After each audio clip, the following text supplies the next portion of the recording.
Welcome back to the channel. Today we're going to take a Fender 15R amplifier and we're going to convert it from a combo to a dedicated amplifier head. If you want to see that, stick around.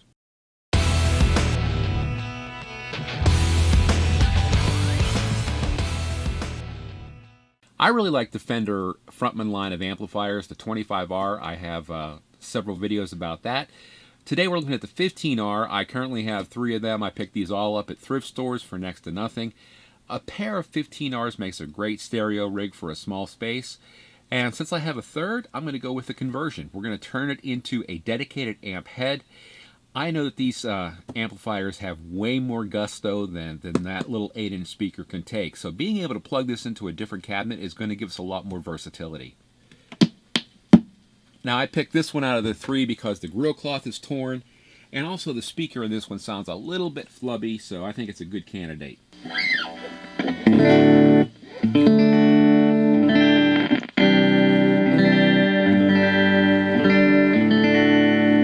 Then these also have a distortion gain channel too.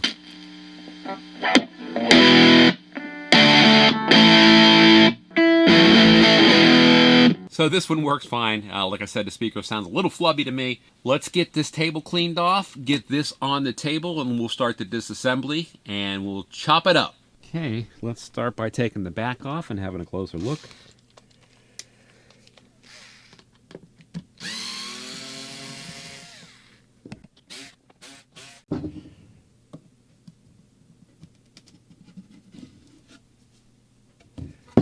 We're getting a first glimpse inside there. Unplug the speaker. Okay, the reverb tank has a big coil on it. Normally these amplifiers will have screws on the side. 2 pairs of screws that hold the chassis in place. This one does not have that. So I'm going to assume that the chassis is being held in place by one or both of these screws here.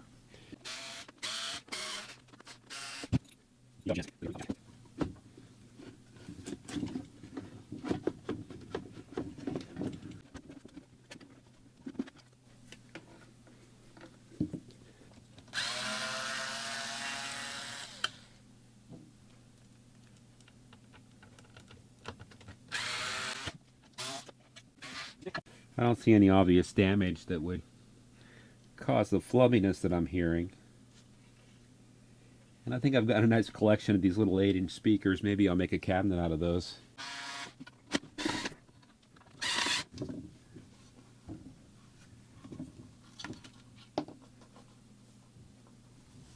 Well, that's no good. That's no good. Get the front panel out. It's typically just the screws. The front panel is only held on by the 2 screws.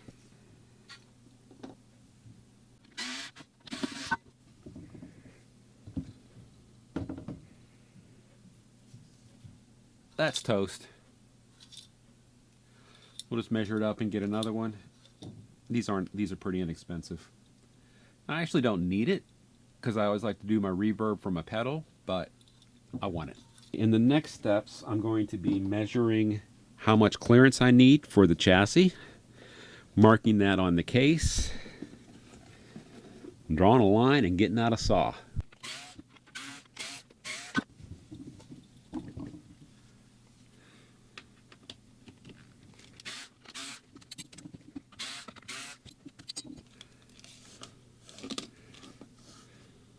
I'm going to go with 5 like I originally thought.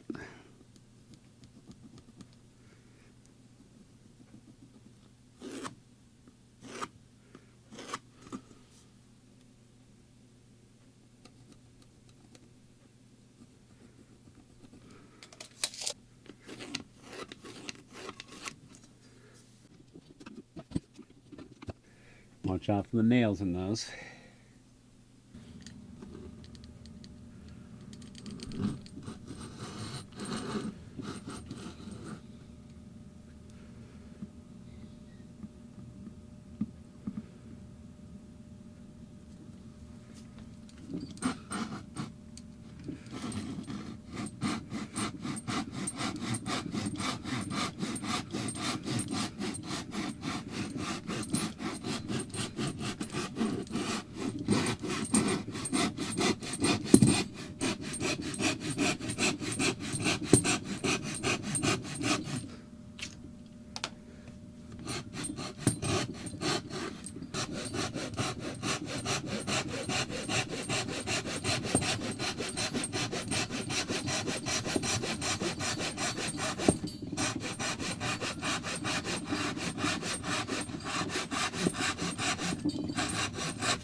We are split. It's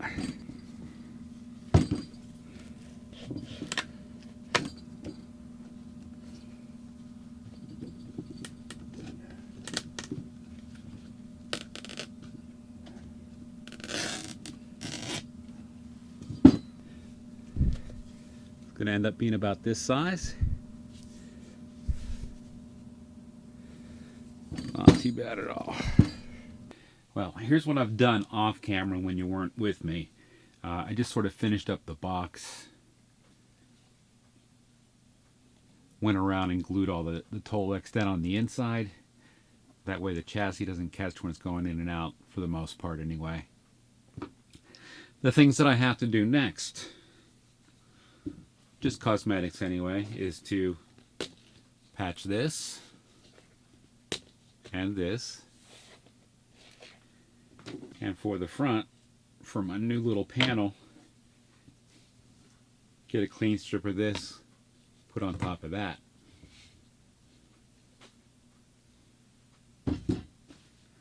So let me do that and I'll be right back. It's nothing fancy here. I'm just going to cut it out and glue it on.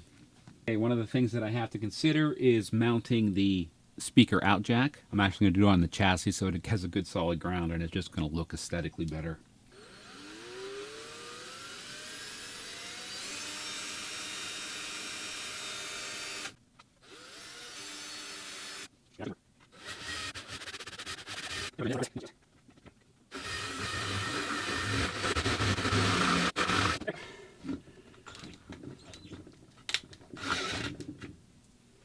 Hola mole. Mount the jack, and to the jack I'm going to solder the old speaker wires. They're going to now go to the speaker out jack.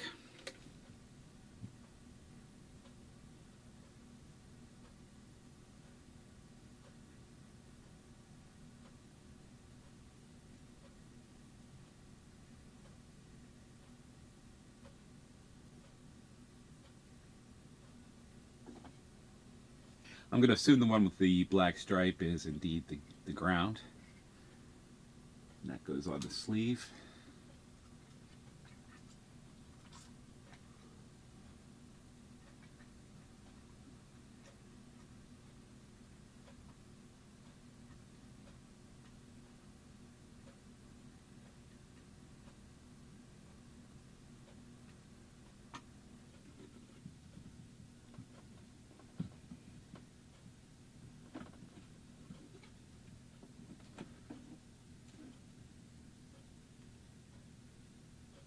And I'm just going to encapsulate that one side with hot glue, and that should hold it in place. Alright, now it's time to reassemble this. But before we do that, I'm going to give it a good cleaning.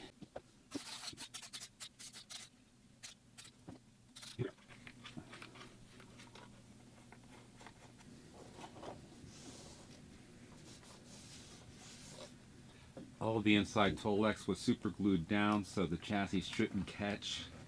It should slide right in and out, which it does. And the way I mounted the boards on the side, it has to go that way. So now I know. Catch it.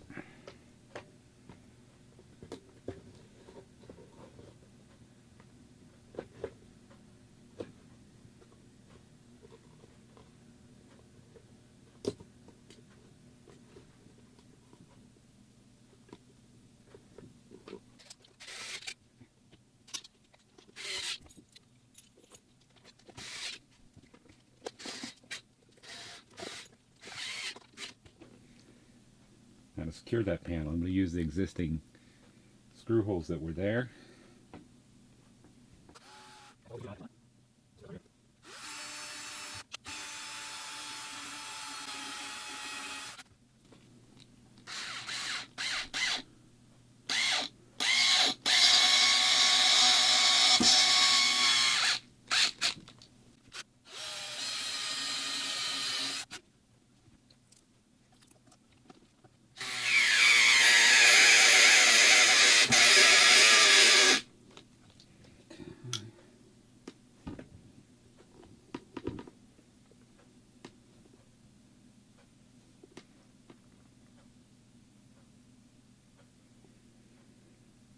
Here's my new speaker out. I should have just enough room to slide the reverb tank in.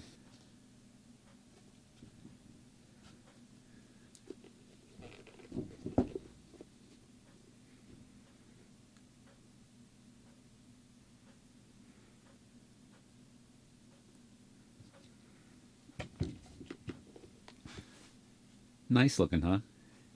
That turned out looking pretty good. I'm pretty proud of that. If your amplifier has screws on here, usually 4 screws, 2 on each side, here and here, right where the chassis is, then that's probably how yours is mounted. If your handle only has 1 screw on each side, then it's probably on the side, so you're looking for to take yours out. On the Fender 25R, it's definitely on the sides. The 25R and the 15R are different amplifiers altogether, just the way they're built and everything. Much cheaper parts, I think, in the 15. Still sounds good, but it's just a cheaper build overall. But not now with my super duper cabinet head thing. Cool.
Well, I'll tell you what, I did make one mistake in this project, and that was not making the cabinet tall enough.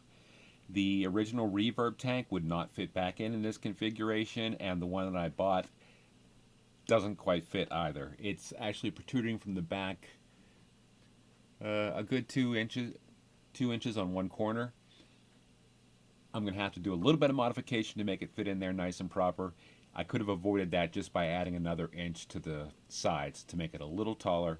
So if you're doing this project, make sure you measure twice, cut once, something like that. Get your joiner, planer, Norm Abram, New Yankee Workshop. Where did I go? If you're using a 15 or a 25G that does not have a reverb tank, you can make it as short as you want. Heck, you can make it shorter than this one if you want to. Overall, this turned out really good. I like the way that it looks.